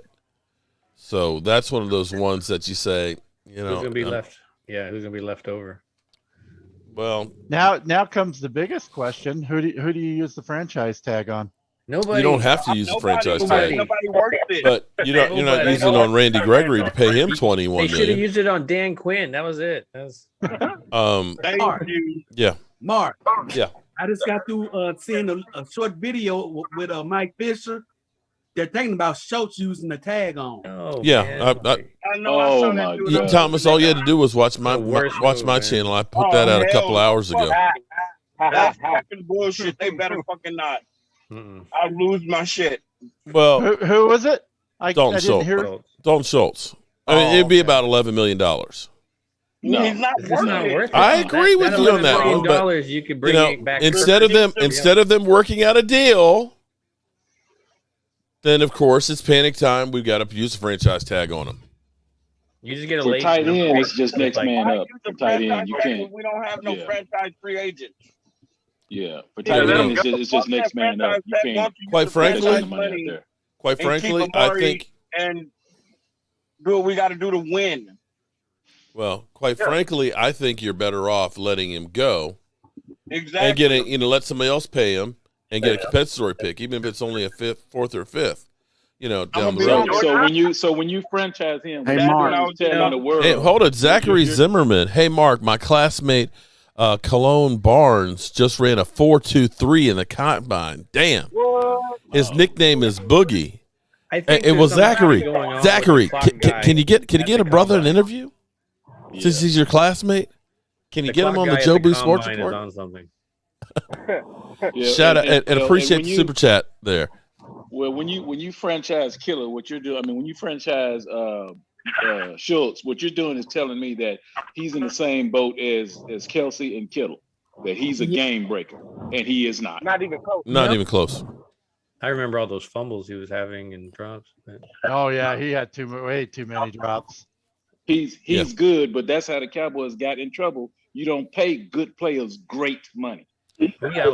Which is exactly what Stephen Jones was saying about free agents, and it's just like we will be talking about his contract now, like we are Dalton Schultz, because Dalton Schultz is $5.2 million, and now he's had the hip surgery, and his future's in doubt.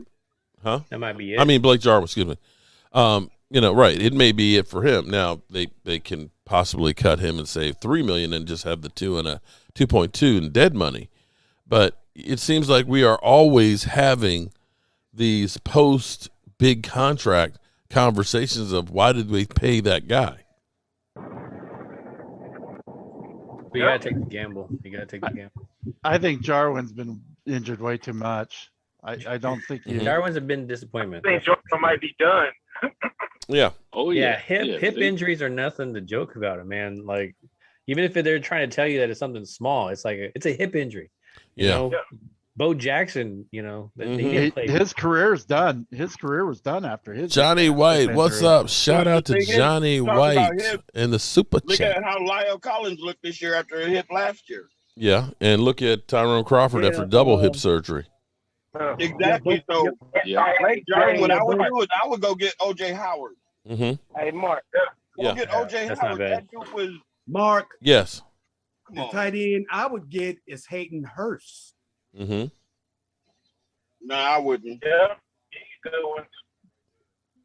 I would get Hayden Hurst out of Bilal. What about Prescott having his surgery? O.J. Howard on his shoulder. Okay, hold it. I got too many people. So I got Jonathan. Jonathan, what was your question? Hey, no, my birthday was yesterday, Mark. I missed it. I'm sorry, Jonathan. Happy birthday to ya. Happy birthday to ya. Happy birthday. Now, Chris Edwards. Chris, you had a question. Chris? Yeah, I'm talking about Prescott because he had that cleanup surgery on his shoulder. So I don't know. Well, the thing is, this is where I look at it and say you need to draft offensive linemen to make sure we don't have him become Tony Romo. Now that at least it's not his throwing shoulder, and that should be just minor as far as cleaning up on there. I'm not so worried about that one.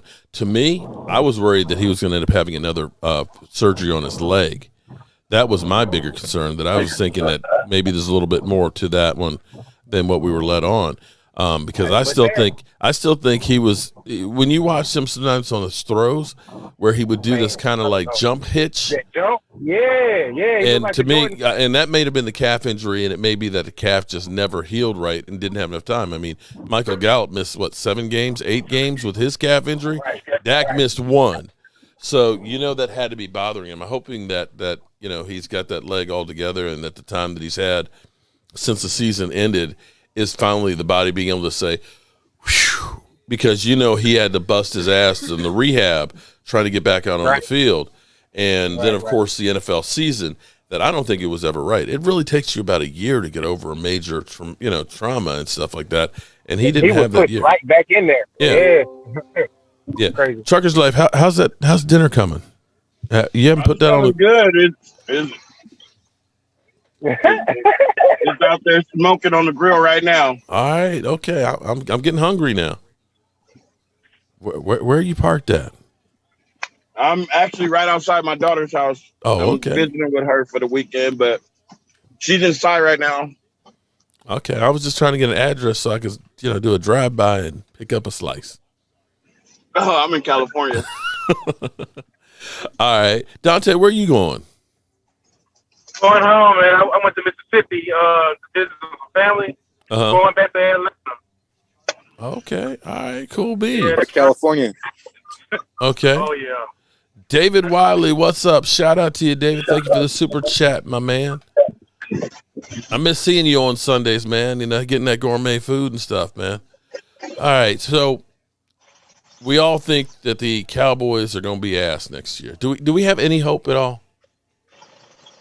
Yeah, I got all the hope. Mark, look, we're not gonna be ass. I got hope over here. Ooh, look at Trucker's Life down there.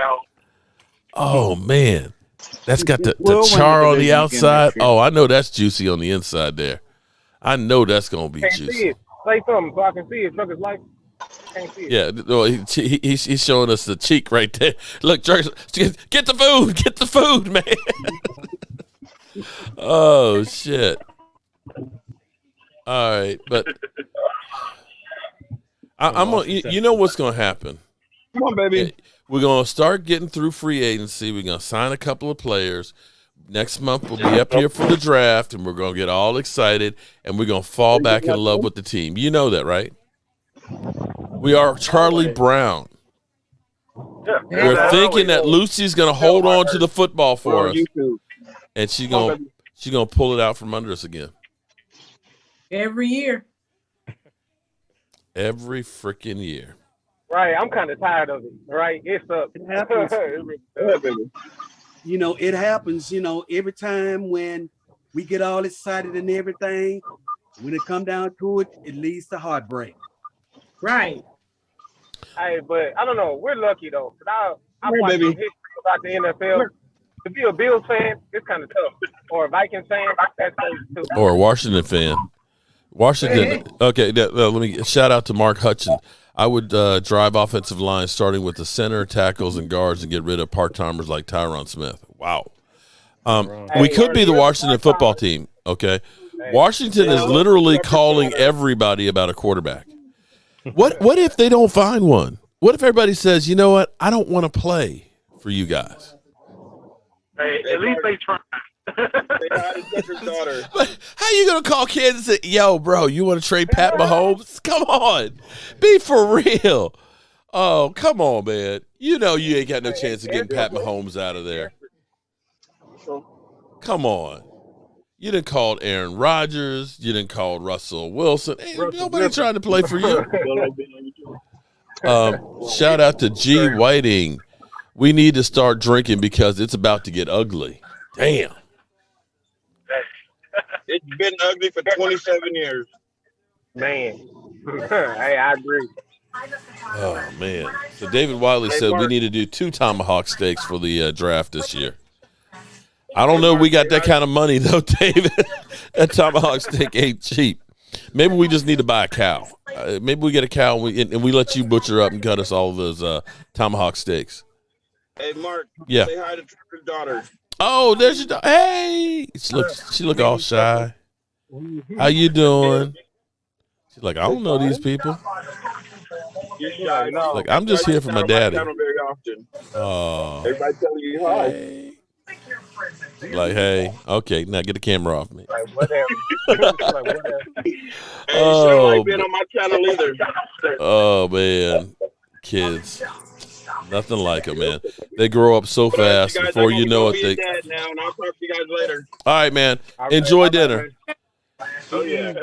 All right. Anybody got anything else to add here while we're trashing the Cowboys? I think there's always hope. There's always hope, Mark. Yeah, there's always. You know what? Maybe if we set our expectations down low, we won't be disappointed. Because you know what always happens. I'm setting it for the basement this year. Just saying. Here's what they do to us. They go through and they tell us we suck. The Cowboys, they got the worst organization in the world. They're terrible. They don't know what they're doing. And then they turn around and they tell us, well, they got a Super Bowl roster. Right? So then all of a sudden, wait a minute. It's like, hold up. 2 months ago, you said we were the worst thing since, the Cleveland Browns. Now, all of a sudden, we're a Super Bowl team, and, they disappointed. So, which is it? See, that's the problem is we fall in line and we believe we've got so much talent that the Cowboys are so good and they should be a Super Bowl team. This is where I'm going to set mine for this year. Dallas is going to finish below Jacksonville.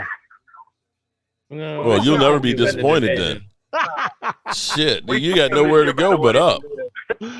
That's right. Gina Thorne says Jerry and Stevens suck. We might as well come crashing down and start back up again. Hey, we played them this year, by the way. So. Oh, God. Okay, so we'll get one win. Oh, man. You really think we're going to be that bad there? Mark? What? Mark? No, yeah. I don't know. Who knows? That game may be in London. True. Yeah, I see us going 13-4. 13-4. No. I don't even think it'll be 13. Hey, I We think got a first place schedule here, guys. I think we go 10 and 7, 11 and 6. Best at best. 10. I'm thinking 10 myself. I don't know how we improve on last I year's. said at least 12. I'm going 11 and 6 too.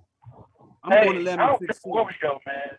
We just need to beat the good teams. We need to beat the Green Bays with Aaron Rodgers, the Rams. We need to hit those teams to at least get a little respect on our name. You know what I'm saying? I'm tired of people saying, "Oh, y'all just playing them weak teams and winning against weak teams." We need to beat good teams, you know. And don't forget. But now here might be the thing though. Green Bay might not be a good team. I mean, it's possible they lose Devontae Adams and Aaron Rodgers. Yeah, right. Which makes things a whole lot different. And the Rams. To me, I don't know. I think the injury bug's going to bite us again this year. I really do. It always there's something does. telling me there's something just it's going to be the injury bug. I don't know. The injury bug done bit us twice for like the past couple years. Like the injury bug is full. I mean, I'm not hoping it happens. I'm just saying there's something inside me that says we're going to get the injury bug again this year. Right. Well, if we keep bringing back Tyron Smith, we know we'll get it. Yeah. I mean, we know Tyron Smith's going to miss time. If we can't keep Dak upright, we know Amari. Excuse me, not Amari Cooper. Michael Gallup isn't going to be ready. No, Jarwin's not going to be ready.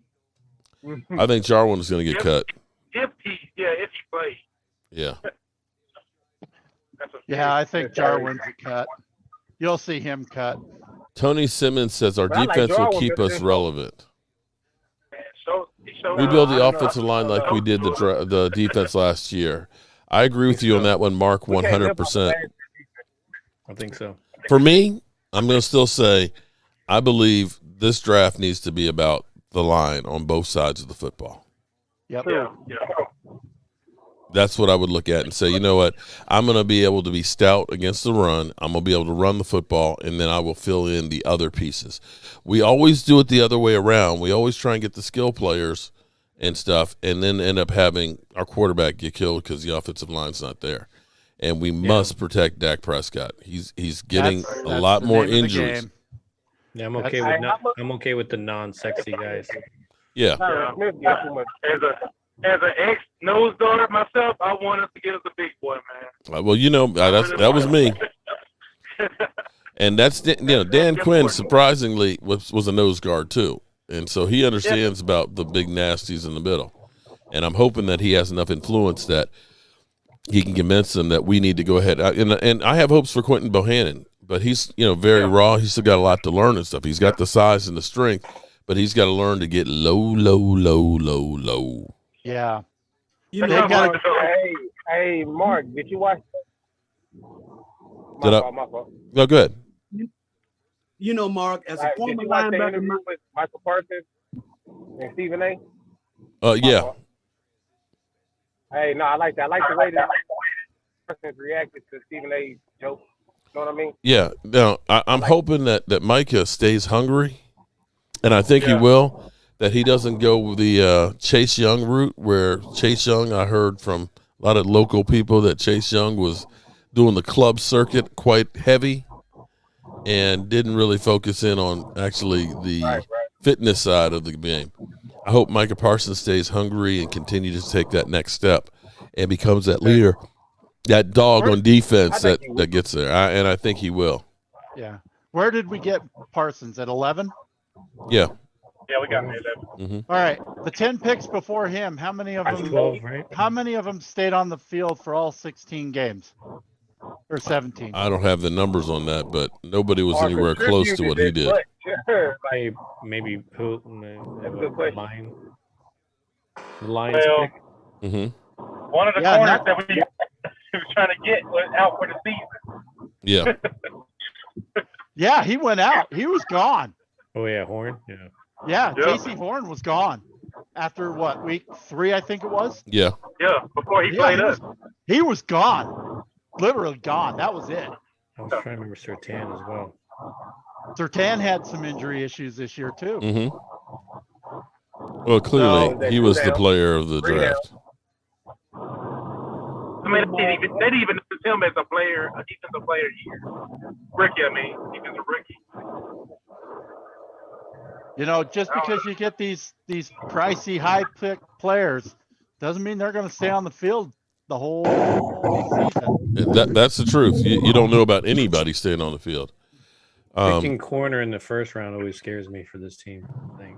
Yeah. Well, still, to me, if you still have a bad defensive line, having a great corner doesn't matter. Yeah, exactly. You still got to do it from the defensive line in the front first. I've seen too many. Do you think that the Rams win the Super Bowl without Aaron Donald in that defensive front? I don't. Oh man, if they never had Aaron Donald, I don't know if they would have won that game. No, they wouldn't have. Because shoot, Jamar Chase was wide open. He broke Jalen Ramsey's leg. Oh, he was torturing. He was torturing Jalen Ramsey all game. Is there another Travis Frederick in this draft? Mark Hutton says possibly, but we didn't know Travis Frederick was Travis Frederick when we drafted him. Yeah, I think his. It's all about development. It's all about development. I think with Travis Frederick, though, I think his Guillain-Barré drove him away. He was getting injured way too much. Yeah, he was, and that's where he realized I'm not the same guy that I was, and if I can't be that guy, not going to continue to play. But yeah, exactly. That was a career that was definitely short-circuited way too soon. I'd love to have seen him play. Man, oh man, he was great. He would have. I think that would have been our missing piece up the middle on the offensive line. He could have shoved the defenses back far enough to open that wide open right up the middle.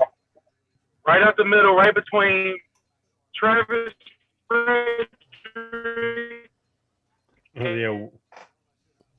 Yeah, you're going through a bad zone there. It's like Travis Frederick. What the fuck is that? I'm like, is he over T-Pain over here? Oh boy, but yeah, everything's been good. I tell you what, this has been actually a great stream, and I've enjoyed being with you guys. And we'll definitely do this again next Sunday if you guys are willing. I don't know how you guys enjoyed the bitch session that we had here in the chat outside. If you're a channel member in the future, when we do these, the link will be in the community tab so you can join in, give us your thoughts and things, and tell us what you think about the Cowboys. Thought McGovern played center at Penn State.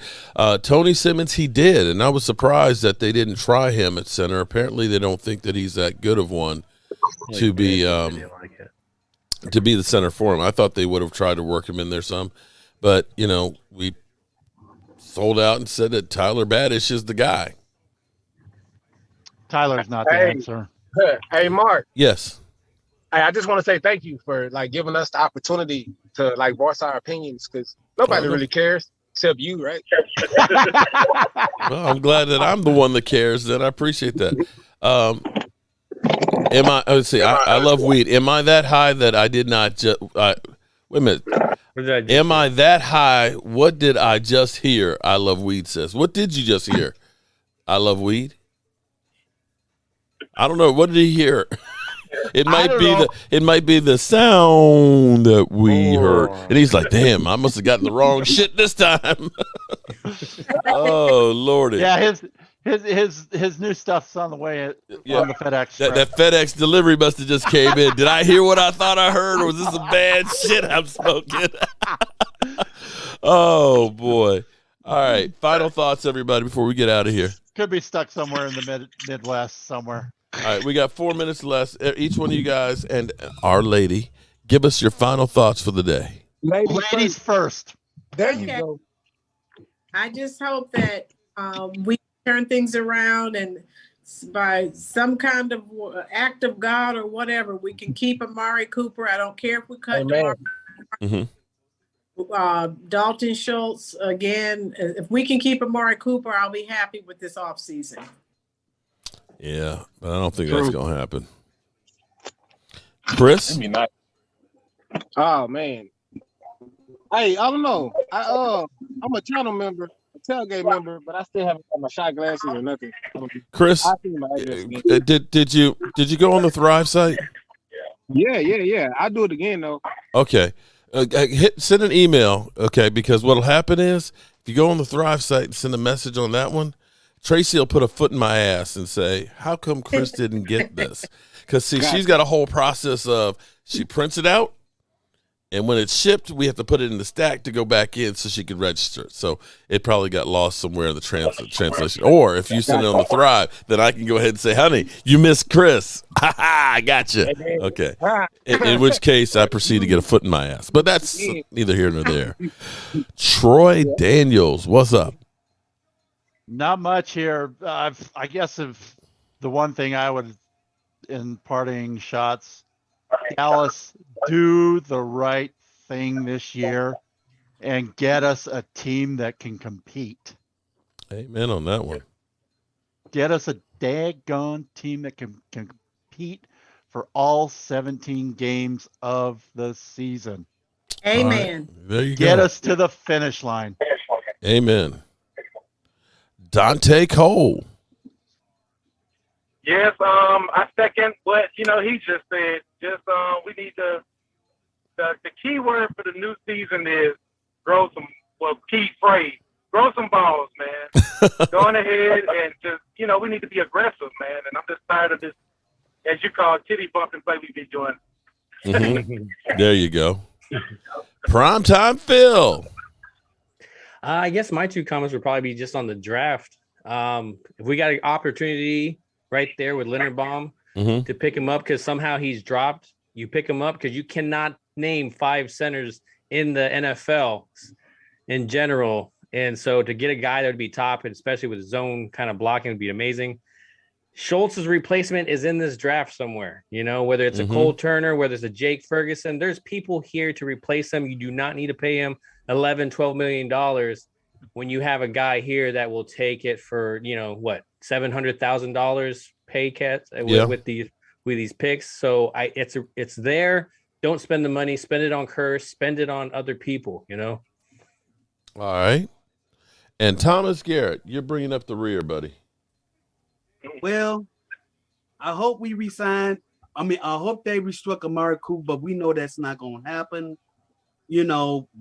Wherever Amari Cooper go, I'm going to cheer for him because I feel like he's screwed over. I got this crazy feeling that he's going back home to Miami, play with the Dolphins because he's from Miami.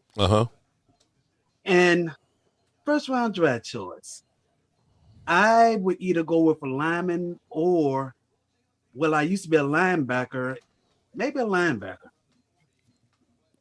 All right. But that's just me. It's just me. Okay. All right. Well, thank you, everybody, for being here and all that. And all of you out there, I love weed. Slow down on the weed, man. I know you love it and stuff, but slow your roll with that thing, okay? You did, there was no funny stuff that you heard. That was the weed speaking to you. But everybody else, we appreciate you guys spending the last 2 hours with us. And, we have trashed the Dallas Cowboys, and maybe they'll hear us and make some changes and try and do something different. But, come September, we'll all be there saying, how about them Cowboys, and cheering on because we are suckers like that. And with that being said, you know how we roll. For us today, and we will leave you with I can't do it. We'll do it live. Okay.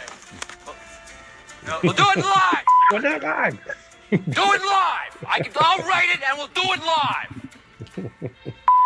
And thing sucks. 5, 4, 3. That's tomorrow, and that is it for us today. I'm Bill O'Reilly.